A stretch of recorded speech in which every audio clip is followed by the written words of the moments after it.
everyone, I'm Elaine Chow. And I'm Trist Curless. And welcome to the Musician's Loop. Loop, like a drum loop? No, like the kind of thing that a jeweler uses to evaluate gems. Oh, like a magnifying glass, like what we'll do on this podcast, actively listening to music like a musician. That's right. And every week, we are choosing a track to dive into together and share our thoughts about what we find intriguing about the song. Whether it's songwriting, chord progression, instrumentation, recording technology, arrangement, whatever, we're looking at the music we love through the lens, or the loop, of decades in the music industry.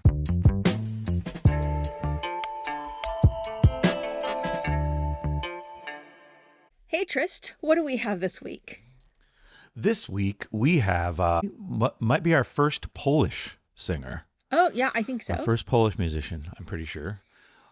Pretty soon we're going to have too many of these episodes, and I'm going to say this is our first something, and it will definitely be a lie. So apologies in advance when that happens. It might also be our first one-name person. No, it's not our first Madonna song. It's not our first Prince song. It's from Basia. Oh, okay. Remember I haven't Basia? heard of this person. Okay. So had kind of a fairly decent hit in the 80s here in the United States. Kind of a jazz pop singer, Latin-inspired rhythms, often singing in English. Every once in a while, maybe some Polish would sneak in there. But we do have a song from her called An Olive Tree. Ooh, okay. Interesting. The way that you set this up, I think there are a lot of really interesting things about this song. A lot of questions. A lot of questions. Definitely a lot of questions. Before we get into this, can you share a little bit about how we should be listening to music as a part of the Musician's Loop? Well, we at the Musician's Loop like to take a close look at what's happening in the music and listen closely. So if you are able, improve your listening environment if you can. If not, we're just glad to have you, and keep listening and enjoy this tune, and we'll talk about it. Awesome. So we are going to go ahead and leave the links to the song in the show notes, and we'll be right back.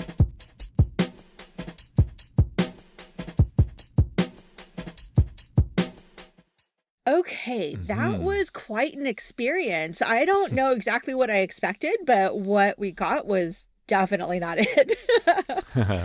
Yeah, it's interesting with these tunes. You see a pattern sometimes. I like to pick the interesting meter and mixed and changing meter tunes. I just find those fascinating just because they aren't as typical, aren't as normal. Interesting kind of amalgam of different styles and flavors and come out with a very fun, listenable tune. Yeah, was this the one that you were referring to that made it big in the United States, or was this another part of her discography? No, this was, again, as a theme you might get. She had a bigger hit called Time and Tide, and this is 2 albums after that. So probably her least successful album in the States. I think it did pretty well in some other countries. I think it might have been the last one on the deal. I think this was on Sony, and the first one did so well that she lasted for at least 2 more albums. Yeah, and I think that what I heard out of this is exactly what you had mentioned. There was this whole different set of rhythms, and certainly at the very beginning, it sounded like a bossa nova, and then into another one of the Latin rhythms, kind of in the very last third of the song or so. And I couldn't exactly tell. Of course, it went back to, oh my goodness, how come I can't tell? And so I know that we've talked about this in previous episodes where I became suddenly aware of the fact that I wasn't as familiar with a particular style of music as I thought it was. And so for this particular one, I'd grown up with a lot of Latin rhythms, but not to the point where I could distinguish between them. It was more like, oh, I know that this is coming from somewhere in Central or South America, and they're singing in Spanish, and I understand Spanish. And so that was something that was a little more humbling for me to come to, was the recognition that I didn't know all of these different things. And I'm like, okay, one rhythm to another. It was very distinct. I'm pretty sure the first one was bossa nova. I'm not sure about the second one. Right. I'm in the same boat. I don't claim to really have a great hold on all of my variations of different Latin rhythms. But then even in a song like this, I'm assuming aficionados of those things they even use them as a starting point. Like, oh, this is like a merengue, except for it sounds like they're doing this different. It's always variations, like watered down versions of music that we've heard. And it doesn't make it any less cool or whatever. It's just interesting how it fuses with the other music that she and the musicians have heard and put together. And it comes out like this. That's what we are. We're kind of an amalgam of our listening and our experiences and our tastes. And this one, it really changes. It's not even one thing. Every section has its own little vibe, which I enjoy. I'd forgotten at the front, it's not rubato, it has a tempo, but then it just stops and then a whole new tempo starts. It's not halftime or halftime feel or double time feel of it. No, it's just here's this little intro and then a brand new tempo. So that's interesting as well. One of the things that we were talking about in a previous episode was the concept of movements. So far, we've heard a couple of different tracks that have had very distinct movements in them where, one part is very distinct from another part is very distinct from a third, and all of them fit together in the same song. So it is interesting to think about how this also fits into that same paradigm. Yeah, that is true. It feels a little broader than just like, okay, now this is the bridge, this is the chorus. It feels bigger than just a little section. It is almost like a little movement. Yeah, so let's get focused a little bit more about the song. Can you tell us more about what you were interested in highlighting as a part of the song when you brought it up? I think where we started is really the thing for me. It's just the different feels. And yet, I think the key to anything like this that has different time signatures and different feels throughout is to not have those feel forced. Like the goal wasn't, hey, let's write this song and put a bunch of different feelings in different sections. It's just, how does the music come to you? What is the lyric about? Where do we go? And it feels supernatural. When you're a musician, I think we again discussed this before, because you want to participate right away. You're trying to sort out, okay, how is this divided? What is the feel? How does this go? And new section. Now what are we in? Oh, now it's just in this time signature. So you think of that right away. But I think for me right away, rather than trying to figure it out, I just like listening to how it flows from one thing to the next, and then trying to sort out, if I had to play this music with them, would I know where to be? I think even separate from that, what you were just sharing has made me reflect a little bit about my own relationship with structure. A lot of us grow up with the sense of, well, music is in the structure, and it's highly cultural. Thinking about, hey, pop music is first verse, chorus, second verse, chorus, maybe repetition of a chorus, bridge, chorus, outro, right? And I think that there is something about our experience here in the Musician's Loop, which is really challenging that. And I also harken back to my own experience as a classical musician and studying all sorts of different forms, whether it's the mass form or the sonata form or a concerto, like all sorts of different classical forms that we're familiar with. So I think as we're listening to this, I am challenged by the thought that we actually have quite a bit more flexibility in music than we really think. And this type of creativity that we're hearing from these various artists here on the Musician's Loop, I think is really challenging some of those preconceptions that we have. Yeah, I guess I do tend to choose these kinds of things that aren't as conventional, that exactly what you were just saying, that don't just fit into a particular mold of structure and form. That's probably the part of the interest in this one as well. And yes, even the ones that you've chosen that have been conventional, like the John Mayer track that we did a few episodes ago, but it was just interesting to think about, like, what is our relationship with these types of structures and how come we kind of expect that and we're so surprised when we don't get it. Yeah, I feel like in this one, there's also not quite the relationship with the lyric to me. Like, I think the lyrics are interesting and kind of fun. I don't feel like there's a lot of, these lyrics feel like this particular music necessarily. I feel like this music is really fun and interesting. Even if this whole thing was an instrumental, I would enjoy the musicality of it. This happens to be lyrics that fit. I feel like you could almost write other lyrics in this same thing and it would feel like they were intended to be together. Yeah, it's interesting that you mentioned the lyrics because I was looking at the lyrics trying to figure out, is there some kind of a theme? They're kind of fun. And they also sound like they were written by a non-native English speaker. and just some of the grammatical forms that I'm seeing in here. So in some ways, it's almost like a translated song where it feels like someone wrote the song in one language and then translated it over into English to sing it in that. Yeah, it's interesting that that can come out even with someone who might be familiar with English for a long time. But like you said, even though it's not her native language, it's not like it's brand new either. But little things can peek out, even someone who's fairly fluent in English, if it's not their first language. There are just little things that can stand out that maybe a native speaker wouldn't do, which I think makes it even more interesting. Yeah, I think it has a little bit of charm to it because she's singing with a little bit of an accent. She introduces the Polish section, which I thought was interesting. And she's expressing herself in a language that is not her heart language. And I think that's amazing. As someone who speaks multiple languages, it is really challenging to do that. I mean, for me, English is my first language, but I also speak 3 other languages, some of them more fluently than others. So as I think about how do I express myself in some of these other languages, I think that she does better in English than I do in some of these other languages. So I'm really impressed by this. And at the same time, it kind of begs the question of how coherent these lyrics need to be. And also I don't know, is it a fun topic? Is it a serious topic? Is it meaningful? And do lyrics need to have that type of relationship to be a part of a great song? We've covered some songs where the essence is the lyric, and the music is almost secondary to how strong the lyric is. And sometimes it's not as deep. It's just kind of helping carry the music. Well, I think she does mention this. I'm looking at the lyrics again. In the first verse that we hear, so this is something in the first bossa nova-ish section, where it's just a conversation that she had with a good friend of hers and talking about her friend saying, oh, if you hug an olive tree, your dreams will come true. So this little cultural superstition that her friend introduces to her is the topic of this song. And so I think that there is something in there that might be just a play around her thoughts about this cultural superstition and, oh, like, why am I doing this? Why would people do this? I feel like she has maybe a similar type of confusion that we do with just the topic itself. Right. I think like most things like this, old tales about, oh, well, if you do this, it brings good luck, or don't do that, or you have bad luck. I think all of us at some point have had something like this where she kind of makes fun. Like she claims that dreams would come true. Like, well, can a plant be in any way that beneficial to me?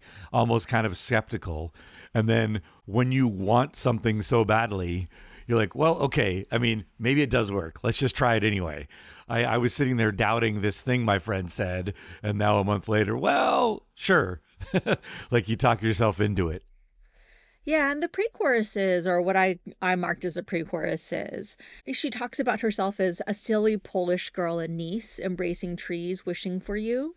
And later on, there's this reference to some olive branch must have heard my desperate heart, because I wear the crown, as so do you. And I wasn't entirely sure what that meant in terms of the olive crown. Is it a marriage thing? Is it, a sort of like olive wreath, as in we've won some kind of prize? I don't know. It was hard for me to look into this. I think part of it is my lack of cultural understanding of what she's referencing. And I don't necessarily ascribe it to her lack so much as my lack as a listener. Sure. As we were talking through this, I've had that experience myself where you're like, kind of roll your eyes. Okay, sure, this old tale about how this will happen. But eventually, like, well, hey, I want to think bad enough. You can't hurt, right? It's not going to make it worse. If we want to do these things that make ourselves believe that because we did this one thing that was completely unrelated is the reason that my wish happened the way I wanted. One fun little thing, I did run the Polish in the middle through Google Translate, and it said the olive tree can fulfill your dreams. So I think it was just a fun little counterpart to it. And I know that when we did the Paul Simon track with the South African lyrics in isiZulu and isiXhosa, that really was a good counterpoint. I just found it interesting to think about what these translated lyrics mean and how they complement the song. Yeah, I was glad we dug into this one because I had never really dug into the lyrics as much as I've always enjoyed this one. Very cool. Well, let's talk a little bit about the recording. What did you hear in the recording that was interesting to you? I like the different textures in the different sections. So as we had different sections, had different vibes. So she had some different like overdubbing of vocals, some counter lines in places. The unison bright chorus, it's very familiar in kind of a lot of Brazilian music. The wordless la la da da da da da. That was really cool. Something that you just mentioned reminded me of the relationship that we have to Brazilian music and just the type of Brazilian music that has bubbled to the top of our consciousness as jazz musicians. And it has to do with the texture of the voice. I think a lot of Stan Getz and Esther Gilberto and some of the other people that we have heard in that genre of bossa nova really have softer, huskier voices. And I think that is something that we hear in this track a little bit, right? That same quality of voice. It is very different, I think, than some of the voices that we are hearing nowadays in pop music, where it's much more bright and brassy. I'd say probably more along the lines of piercing tones in terms of the quality of voices that we elevate here in the United States. Is that something that you heard in terms of the quality of her voice versus the other singers that we know from this typical genre? I didn't really thought about that, mostly because I guess I just think of her as sounding like Basia because I know of her other songs. So that combination of where she's from, being Polish, speaking English, singing in English, and kind of having, again, some sensibilities through her career of jazz and pop music, also influenced by bossa nova, etc. So yeah, I hear that in her. All of those things kind of play into what her sound is. Yeah, just something for us to think about, especially as we are contemplating and confronting our own cultural biases when it comes to music. Well, Trist, any last thoughts before we wrap up? No, just once again, if there's an artist that you like or knew some big hits from, it's always interesting to check out more work from them as they progress in their musical journey after the hits, as it were. That's been a little theme of the podcast, not intentionally, but as we do it, I'm realizing that so many of these things are, yep, here's this big artist that had a pretty big hit, and then 2, 3, 4, 5 albums later, there's this song that I love that I picked that a lot of people had never heard just because they only knew the earlier thing. So anyway, just a continuing suggestion to check out artists. If you like them at one point, maybe you will still like them again 10 years later. Maybe they got to do more of what they wanted to do and be a little more free to experiment. Thanks for introducing this. This was a super fun track. And with that, let's transition to our next segment, which is... Mailbag, mailbag, mailbag, mailbag. All right, and this mailbag entry is from a friend on Threads. So shout out to David Ryan for sending this question in. So one of the things that we've been doing on Threads has been posting a lot of thought questions relating to that particular week's episode. And in a recent week, we had posted about how recording technology has changed our relationship to music and our relationship to creating music. David had brought up an interesting thought from David Byrne from Talking Heads. And he had actually shared in a recent TED Radio Hour about the relationship between space and music, and thinking about how the different spaces that were created at particular times influenced how music was written and created. So I'm going to go ahead and leave the link to the TED Radio Hour in our show notes. One thing that stuck out to me as a part of the transcript was the concept of Gregorian chant and how the churches in that time, because of the echo, would be able to maintain the same chord for quite some time. So Gregorian chants all lived within the same mode, primarily because you could play around with the overtones that are hanging around in the space, just because the space echoed so much. And so David Byrne made the statement that because of that echo, Gregorian chant was written in that particular way. And so I just thought that was an interesting concept of how space shaped the music that was created for those spaces. So I'm interested in your take on the relationship between space and the type of music that was made for that space, or the type of music that is made in that space. Interesting. I guess I never thought about the space it's created in, but I think it's similar to maybe when we've talked before about the technology that exists in terms of the kind of sonic reproduction that you get when you record, as the availability of more frequencies and the sound expanded, in the late 80s with the bigger low end sounds of recordings of R&B and pop music and hip hop and rap, because you're able to reproduce those with CDs and with club vinyl being on 45 RPM, but on a larger 12-inch record. But because of those things influencing it, I guess it makes perfect sense that the space, the difference between being in a big acoustic concert hall or a church, that would matter. Yeah, that makes sense that they wouldn't be able to change modes very much, because even if they wanted to, now all of a sudden those new notes would clash with the ones ringing in the cathedral. Something I never really thought about, but it does make sense. Jazz music played in like a smaller jazz club, the way that music is played feels more intimate. It feels more like a smaller collective of people.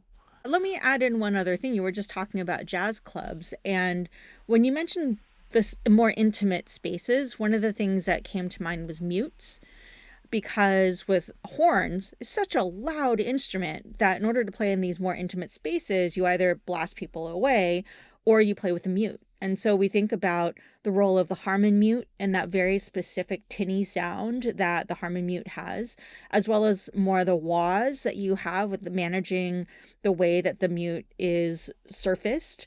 I wonder how much of that has to do with the spaces that people were performing in, whether it was a speakeasy or some of these smaller, clubs that people had access to. Yeah, I suppose that's possible. I guess I only put those in the classification of tone color and conscious choice of like, oh, I want this section to be different, so I'm going to add this different kind of mute. But I could see a possibility where that was needed. Yeah, I'd never thought about it that way.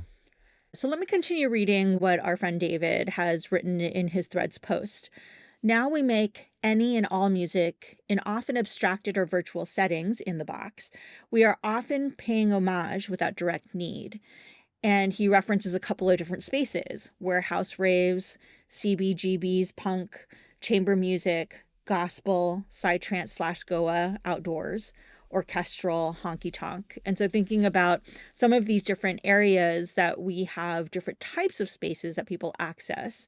And then that also links to what the cross-pollination of those spaces looks like. When I'm thinking about orchestras or operas in the park or in outdoor bandstands, even in Grand Central Station or the New York subways, thinking about how those spaces really shape our experience with music that was maybe designed to be played in high-end concert halls. Yeah, I think that's fascinating. I think you can go both ways. I think it's interesting to find music that you wouldn't, quote unquote, normally find in a space, but making realizations that it can work, like you said, in not conventional. Oh, this is generally done in this space, but look, we found this other space that it actually really works. I think I'm usually more annoyed with the opposite of, wow, someone really liked this space and they really liked this music, but gave zero thought to the fact that it wouldn't really work very well to do this music in this space. Like most things, rather than noticing how effective something is, it's like, oh, it's when it doesn't work is when it really sticks out. Living here in Los Angeles, I feel like I'm surprised every time, because being an audio engineer and thinking about an orchestra, we have the magnificent space, the Walt Disney Concert Hall, where the LA Phil plays, and it's just perfection for me. It's a perfect match. It's built for that. I sit way up in the rafters and the sound just comes right to me, and it's this gorgeous blend, and it's just amazing. And I think having that experience every time I go to the Hollywood Bowl and hear the LA Phil play, even though I've done it many times, I have somewhere in my head like, well, outdoors, this isn't going to sound as good. It's not going to be great. It's like, well, the shape of the bowl itself helps, but the sound crew there and the reinforcement there and the people, they've done it so many times. Every summer they do it 2, 3, 4 shows a week for so many years. It's the same great crew that feed it to you. And every time I feel like I'm surprised that it sounds amazing at the Hollywood Bowl. Yeah, that's interesting to think, and it ties really well into the last little segment of our friend David's Threads post. He adds an parenthetical statement at the very end saying this could also be a reflection on the role of amplification. You being a sound engineer, what thoughts do you have around that in terms of amplification and the relationship that we have to space and the relationship that we have to music creation? I think the role of the amplification primarily, there are exceptions, but primarily is just not getting in the way, just making the music work in whatever the space is. The initial thing I think of is like if you have a bluegrass ensemble, I pretty much prefer to hear them completely acoustic. It's like mostly acoustic instruments. It'd be great to be in a small little space where, oh, there they are. I can hear this banjo and the dobro and the upright bass and guitar and the singers, and everyone just mixes themselves acoustically and we're all in the same space so we can all hear it just naturally. That's perfect to me. Now, if I hear this world-class bluegrass ensemble at the aforementioned Hollywood Bowl, well, we're not going to hear them. So I need amplification for it, but what kind of amplification do I want to provide so everyone could hear as close to the experience that I would feel if I were just hearing them acoustically? It's like, sure, the purest model might be, oh, we should always hear them acoustically. Well, great. I want 20,000 people to hear them. So that's how many shows a night for how many weeks do we have to do in this little club that holds 200 people to accomplish that goal? Can't do it. And monetarily, it sure is nice for those great musicians to have the recognition and have people hear them. When they're creating that music, they're not thinking, oh, I'm going to write this one because it's going to sound great at the Hollywood Bowl where there's 17,000 people listening to it. No, they're creating it in the space that they're used to and then showing up at a place that needs to be amplified. You know, it's interesting to hear you say that. There are two different things that I like to bring up, and I'll bring them one at a time. So, one of them is a talk that I heard, I don't know, way long ago with the Swingles. And back then they were the Swingle Singers before they changed their name. And they were talking about how they practiced, and it was knee to knee in a tight circle because everyone was singing piano. Everyone was singing very, very quietly, and they leveraged the mic to be able to get the sound that they wanted because that piano sound was a particular, I'd say, purer sound that they were going for as they were singing. And they seemed to rely a lot on the amplification in order to get the sound that they were going for. Any reactions to that? Well, the specifics of especially vocal music in a cappella settings, you're doing a lot with one, either the coloration that you want. Again, am I just, as an engineer, amplifying the sound they've already perfected, which to me, that's what that is. It's, yeah, the mic has something to do with it, but they've decided, oh, we're going to rehearse this small sound because we like the blend and the sound of it. So amplifying it, I'm not going to try to color it any differently than I would hear them acoustically. Now, where that would change is even that same ensemble goes to a song where they have a rhythm section. Right? So instead of actually adding drums or a drum machine or adding electric bass or upright bass, which back in the day they had real drums and a real upright bass, now they have a person singing that. So those sounds aren't going to be the same as their choral songs they were doing. So that's where you're utilizing the amplification as part of what your sound is. I feel like there are some other places that happens, but being more familiar with the a cappella thing, that's something that many groups have. And having that as an ideal before you start, like, oh, what we're doing is we're using the microphones as our instrument in tandem with our voice. So we're just using our voice. Sometimes if from the start you have the goal of, we're going to produce this sound and figure out what our sound is with our voices. And then we're going to add amplification so you can hear the sound that we've perfected. And sometimes it's, wow, I can't really do the sound I want with just my voice. If I use my voice as an instrument and also use this microphone as an instrument, the two together I can fashion to come up with the sound that I want. So instead of just falling into that, having that understanding from the outset, I think is really helpful to achieve the sounds that you're going for. Yeah, and that led really well into my second point, which is the reason why I call myself a vocal percussionist and not a beatboxer. I normally say, hey, I'm a beatboxer to people who don't know the difference between the two because they understand that. But my technique is very different because my technique as a vocal percussionist is really around popping the mic and leveraging the mic. So it's really quiet when I don't have a microphone, which is why when people ask me just to beatbox, I'm like, I can't because it sounds terrible without a microphone. But my microphone and the way that it is EQ'd really helps me to make the sound the way that I want it.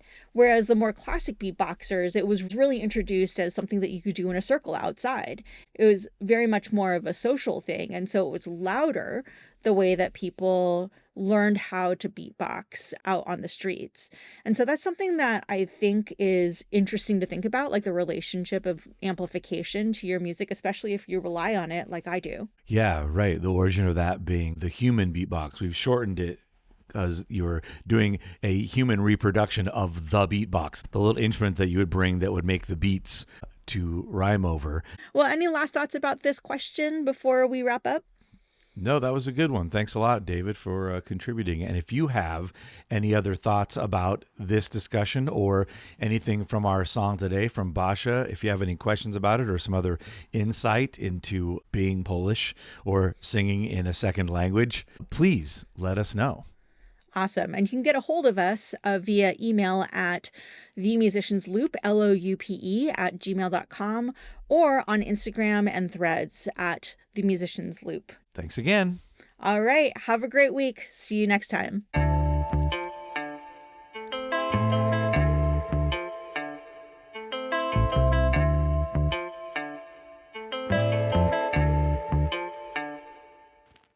Okay. And we're lapping. Okay. Astrud, Gilberto. Astrud. Astrud? A-S-T-R-U-D. Astrud. Okay. A-S-T-R-U-D. Gilberto. Let me say that again. Very curious. Very curious. Paul Simon. Yeah. I'm, let's see. Not going to say that.